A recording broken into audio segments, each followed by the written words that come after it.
We'll open the floor to questions for Coach Collins. Coach, entering year 7 for you, what's the vibe going into this year? This is as positive a team chemistry as we've had in quite some time. Like we've put a lot of time and effort, and the girls, to their credit, put a lot of time and effort off the court, really trying to build that trust off the court, because that'll carry over to trust on the court. And so it's just, for the most part, it's a good group to be around. There's times when they frustrate you and make you mad, but they're a lot of fun. We spend a lot of time off the court doing things, whether it's cooking or going to dinner or just whatever it might be, and they're excited about this season. Speaking with the girls, it seems like there's really good energy, good confidence between the groups. Is that something that shows itself during practice and shows itself in preparation? It depends. Most of the time, yes. Like sometimes when you see those turnovers, that's not positive energy. But they every day they've competed in practice, and we even talked. We had a scrimmage. We scrimmage a lot with referees and different settings, but we had a scrimmage and we didn't do our best. And but what we talked about was the next day was really the focus is not, yes, we want to win every game, and yes, we want to win every contest. But really what we want to win is getting better each and every day. We want to get better in practice every day. We want to get better because that scrimmage. And so that's what I'm really proud of this team is they've come to practice every day. A lot of times if the music's loud, the energy's loud, but they bring that energy every day and really try to keep that focus on how am I going to get better, how are we going to get better today. They didn't make any bones about it. They've got kind of a chip on their shoulder with the way last year ended. As a coach, when you see that team, a team that's that motivated, how do you feel like you can take that and kind of mold it into success? That's the whole key is motivated and talented. That's what you want to be.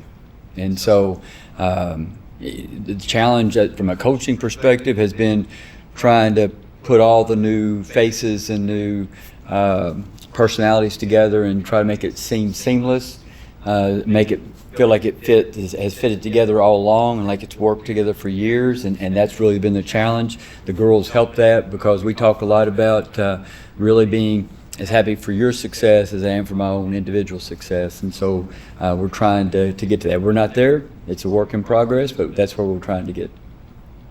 When you have 3 girls at the table that all, took that, are willing to take that leadership role and go with it with varying degrees of experience. How nice is it to have a core like that that's willing to kind of step up and be those team leaders like all 3 sounded like they were just talking about? And that's the big benefit. During practice, there's times when I just stand there and I won't say anything because I'll notice that Destiny is giving instruction to a newcomer, and then I'll see Lexus talking to someone, and I'll see Acacia maybe talking with a coach, and so I'll just stand there and just be quiet for a couple minutes and let those conversations happen because those are things I know what they're saying. I can tell. Sometimes I hear them. Sometimes I can tell what they're saying, and so that's a real benefit. And because now when you've got when you've got your leaders, you've got your returners, and it's not just Acacia and Destiny and Lex. It's also Mackenzie and Josie Gilvin, and they're doing the exact same thing. And so when you've got those returners sharing, imparting, encouraging, then sometimes I just need to be quiet and wait. As far as production goes, those 3 up there plus the other key returners that you just listed are going to have a big impact on the court. But who are some of the new faces that have really stood out to you this summer that we'll get to see pretty substantial time on the court? Yeah, we've got 9 new faces. So you want me to list? No, really, I'm excited truthfully, about all of them. We've got what we needed was depth, and what we needed was size. And coaching staff have done a great job of really adding those 2 elements to our roster. I need where we're not going to have to play Lexi and Acacia and Destiny 32, 35, 38 minutes. That wore down all of them. And we've not been able to get through a season. We've been in a lot of good spots, and then an injury would happen.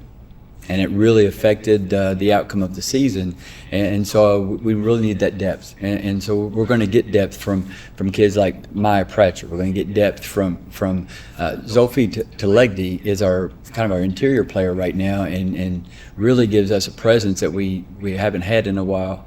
And she's done a great job. Mariama Sal's giving us depth right there. When Callie Rose gets ready to go, she'll give us some more depth. And so we really got a lot more than we've had in a while. And so that's really been the challenge, is getting it all fit together, making sure everybody's on the same page, make it seem like it's fluid and it flows, and it's not perfect, but right now I kind of like where we are. We've still got work to do.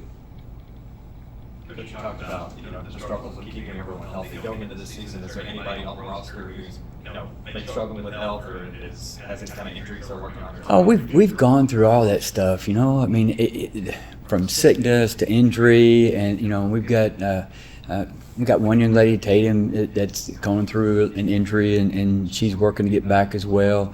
So that's just part of it. But that's why we need to have 14, 15, and not 12, 10. And so, but again, credit to the young ladies. They've done a really good job of doing their rehab, their prehab, doing the things that they got to do, strength training, trying to build some durability in there. So I think that helps as well.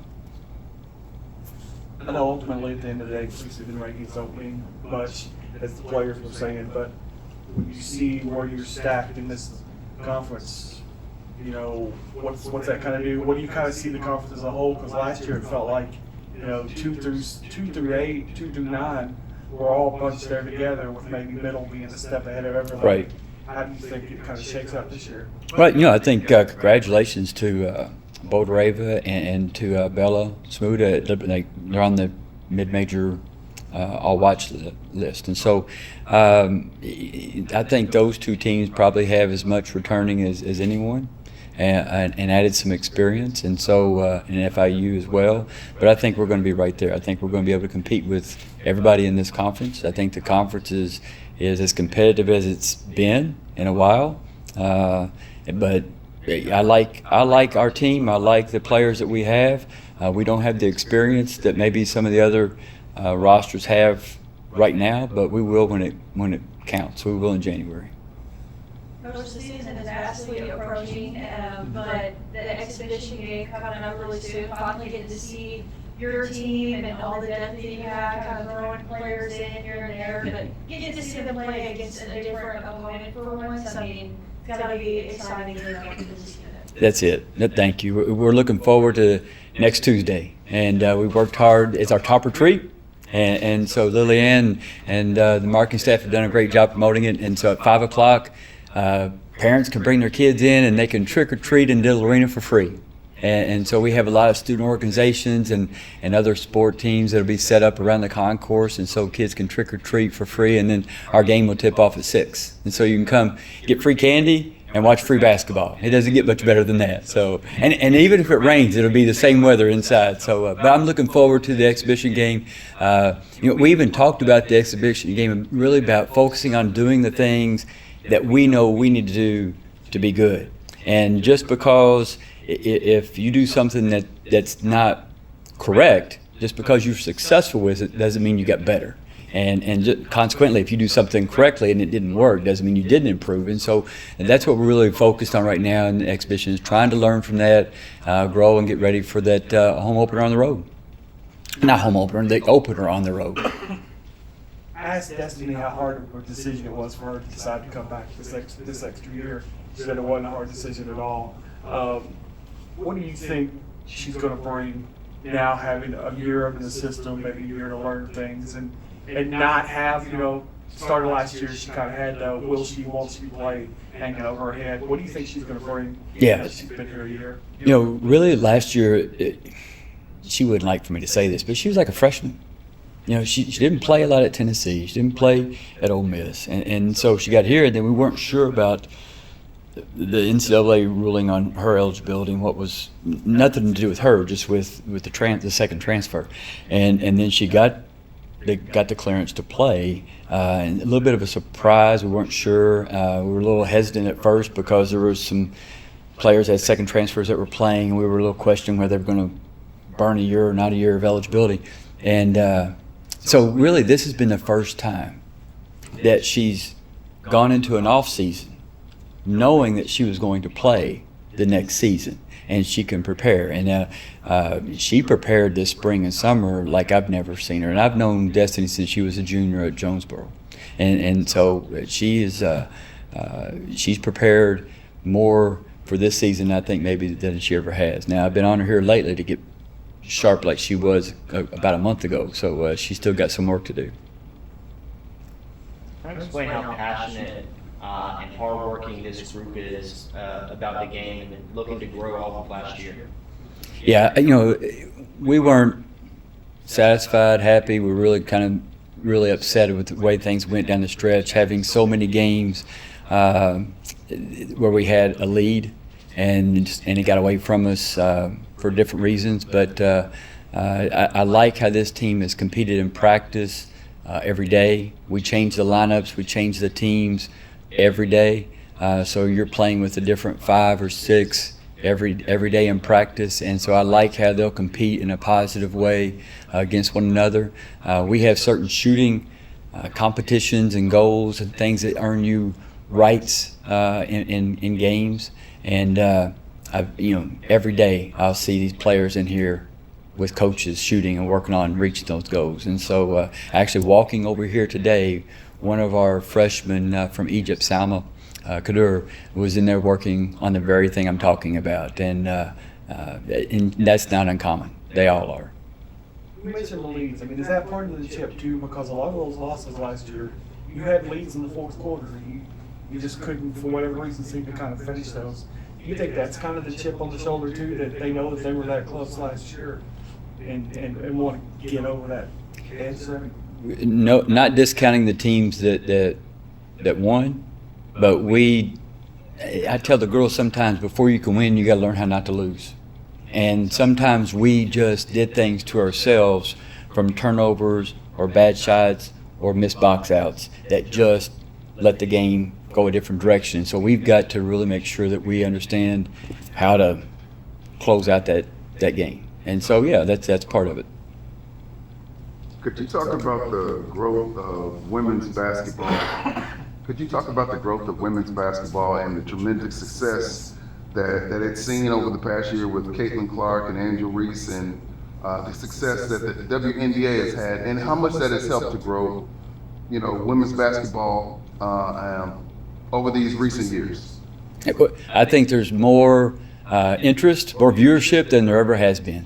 And that's exciting. And I don't think it's just women's basketball. I think it's women's athletics, period. And I think that's helped it. But we got the expansion. I think the greatest viewership last year, the women's NCAA tournament ever.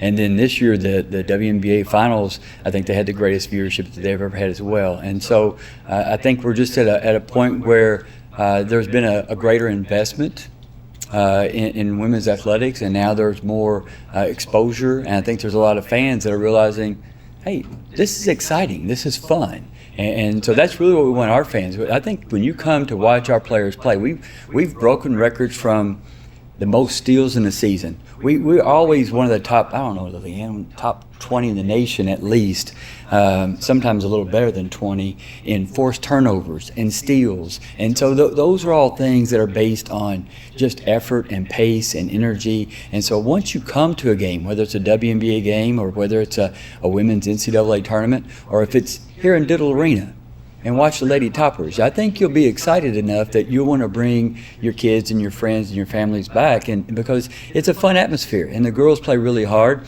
There's not a lot of dunks going on yet, but there's a lot of ball sharing, there's a lot of ball movement, and there's a lot of energy and a lot of excitement. Last time when we talked about the schedule, one of them that slipped on my mind, so I'll bring it back to that Mercer game now. From a personal standpoint, how fun is that going to be, or is that not going to be fun to? No, it'll be fun. It'll be fun to see Michelle and Luther and catch up with them, and I'm glad for her. I know that she was excited to get back and get a head coaching role, and I know they're going to compete hard. I know they're going to be prepared, and I know it'll be a lot of fun. And I remember we went down to Mercer, I think it was before COVID or the COVID year, and we had a really, really strong team, and that game came down to a close. It's a tough place to play, and I know it'll be a competitive ball game. It'll be a lot of fun to see. Coach, I know you said over the course of the season, you guys are so good at kind of meshing together and making sure that chemistry works on the court.